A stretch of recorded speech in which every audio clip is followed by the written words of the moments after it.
Hey, how you doing? Welcome back to Vinny the Axe. Today I want to go over the Marshall Silver Jubilee 20-watt head and the 212 matching cabinet.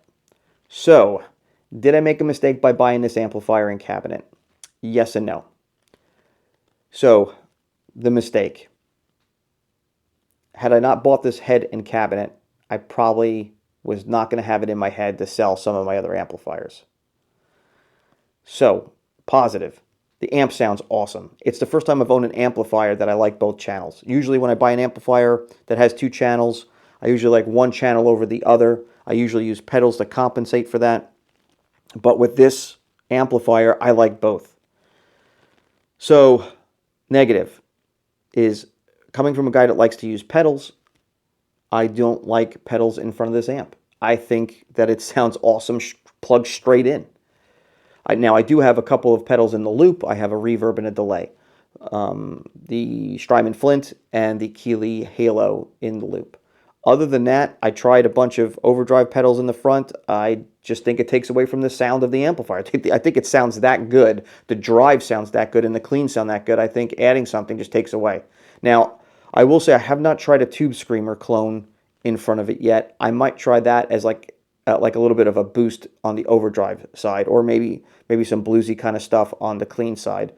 But as of right now, I really prefer just plugging straight in or having the signal straight into the front of the amp and then just add a couple of pedals in the loop. It seems really well built. The head, it seems well built. The cabinet is really well built. I think it weighs about 60 or 65 pounds. It's got two vintage 30s in it, which sound awesome. And the Tolex looks like it's well done in this cabinet. So no complaints. I really think this is an amazing amplifier. I think it's a game changer for me, especially coming from one-channel amplifiers recently where I'm using pedals to get the sound that I want, like that I'm thinking about up here, when this amp actually has it. So I'm really pleased and I'm really happy that I bought this. I'm really pleased that I ran into an interview with Joe Bonamassa on YouTube where he was plugged straight into the 100-watt version of this, and he was playing a Les Paul, and it just, one of his Les Pauls. And I know Joe Bonamassa can play, he could plug into a garbage can and probably sound absolutely amazing. But I wasn't listening to the interview for that. I was listening to the tone he was getting out of that amplifier, and I'm like, that sounds absolutely amazing. Figured, let me give the 20-watt version a try, and, is it the expectation versus reality kind of thing? But then I watched a bunch of other videos that all sounded awesome. So I'm like, I'm going to take a chance on this thing. And lo and behold, it sounds every bit as good as what I heard online, if not better, in the room.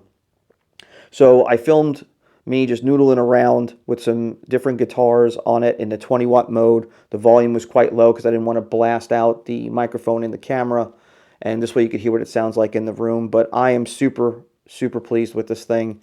And I think I'm going to be offloading some amplifiers here in the near future. Maybe not my Magnatone, but I might get rid of my Vox amp clone, and it's like a hand-wound 5-watt boutique type of Vox amp, and I think I'm going to get rid of my Tone King Gremlin and cabinet. So, not that they sound bad, I just, why use pedals on those to get the sound that I want when I have it all in one rig.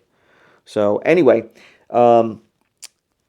please like and subscribe. It really helps the channel out. If you have info on the Silver Jubilee, or you never heard one before, or you think you might like it, throw your comments down there. If you hate the Silver Jubilee, throw that down there too. I love discussing the gear and all this stuff, and that's why I started this channel. Again, thanks for watching Vinny the Axe. Take it easy.